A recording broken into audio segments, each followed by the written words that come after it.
Всех приветствую! С вами врач-аллерголог-иммунолог Власова Анна Алексеевна. И сегодня поговорю с вами на тему кашля у детей, а в частности длительный кашель у ребенка, когда мамы приходят на прием и жалуются, что мой ребенок кашляет в течение месяца.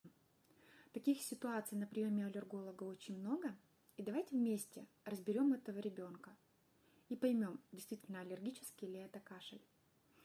Для начала для врача опишем характер кашля. Как кашляет ваш ребенок? Сухо, малопродуктивно, приступообразно или кашель наоборот? Мягко откашливается, продуктивный, а может быть кашель лающего характера?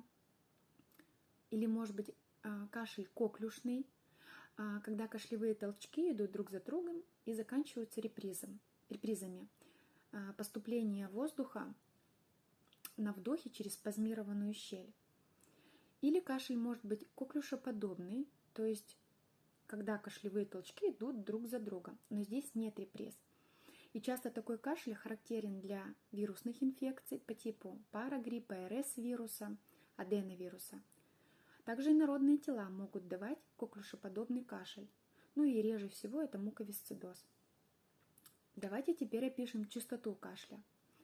Кашель частый в течение дня. Или кашель наоборот, редкий. Сколько кашлевых толчков за сутки? До 7-10 раз? Это очень мало. В какое время больше беспокоит кашель ребенка? Например, в течение дня, при этом в ночное время кашля у ребенка нет вообще. Или кашель может быть только после сна, когда проснулся с утра и после дневного сна. И больше кашля родители совершенно не слышат. Или кашель только в ночное время. В какое конкретно тогда ночное время? Например, через 1-2 часа после засыпания или под раннее утро. Дальше, что провоцирует кашель?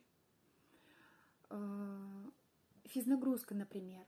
Да, когда ребенок очень активно набегается, может усилить кашель. Или кашель, наоборот, появляется только тогда, когда ребенок активно побегал. Или смена температур воздуха, то есть контраст вот этих температур, когда ребенок выходит из теплого помещения на холодную улицу, при этом начинает закашливаться, или наоборот, из холодного в теплое.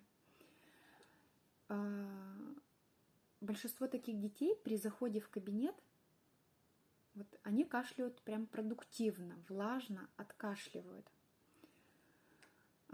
Редко, конечно, когда ребенок приходит, кашляв до этого в течение месяца, и прям сразу понимаешь, что здесь бронхиальная астма. Нет, конечно.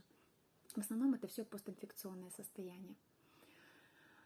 И вообще кашель после обычной респираторной инфекции может продолжаться длительно, до 2-4 недель, а иногда даже и до 6 месяцев. Все это в зависимости от того типа инфекции, который был у ребенка, или протекает по настоящее время. И это вовсе не значит, что ваш ребенок аллергик. Чаще всего это продолжение, да, продолжающееся течение инфекции, прошу прощения. Это могут быть и остаточные явления трахеобронхита, и незаконченные явления риносинусита, да, а также аденоидит с постоянным постназальным затеком слизи в глотку ребенка. И в принципе при проведении даже педиатром просто обычной риноскопии уже в принципе проблема будет видна. И при необходимости данный ребенок будет просто направлен к лор-врачу на долечивание. Хочется затронуть тему атипичных возбудителей. Про них тоже никогда не забываем. Да? Это прям частые сопроводители всего эпидсезона, респираторный микоплазмоз, да, и респираторный хламидиоз, возбудители.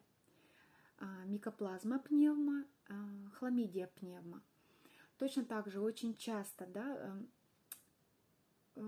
создают течение этого всего кашлевого процесса. И при нелечении данного ребенка, то есть тут вообще сам процесс может затянуться прям даже на несколько месяцев. Ну и, естественно, мы не забываем про коклюш. Это вообще для данной группы заболевания она характерна больше для школьников. Почему? Так как у них уже к этому времени поствакцинальных антител к коклюшу уже нет. И поэтому рост заболеваемости вот идет конкретно в школьных группах.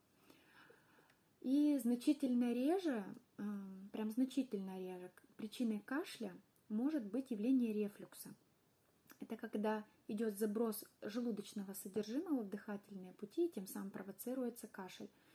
Но здесь вот это состояние чаще всего вторично, потому что, поясню, почему? Потому что вот если, например, есть у ребенка кашель в течение 1-2 месяцев, то при постоянном вот этом прокашливании ребенка и поддергивании диафрагмы, а вы знаете, что диафрагма, она очень активно участвует в акте дыхания, происходит как раз вот этот уже патологический процесс забрасывания желудочного содержимого в пищевод и далее в верхние дыхательные пути.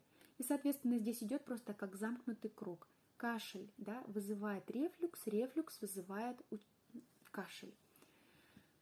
То есть здесь уже, конечно, лечить самое главное, нужно основную причину кашля. Ну и бывает, что второстепенно приходится назначать специальные препараты, когда мы видим клинический рефлюкс.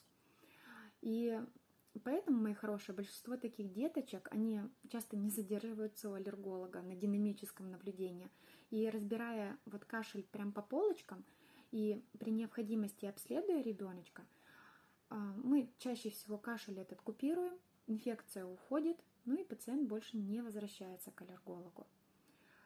Но если есть какие-то вот прям неприятные звонки, когда вот действительно кашель длительного характера сопровождает практически каждую респираторную инфекцию, когда идет длительное течение риносинусита, идут явления персистирующего подострого аденоидита, частые эксудативные отиты.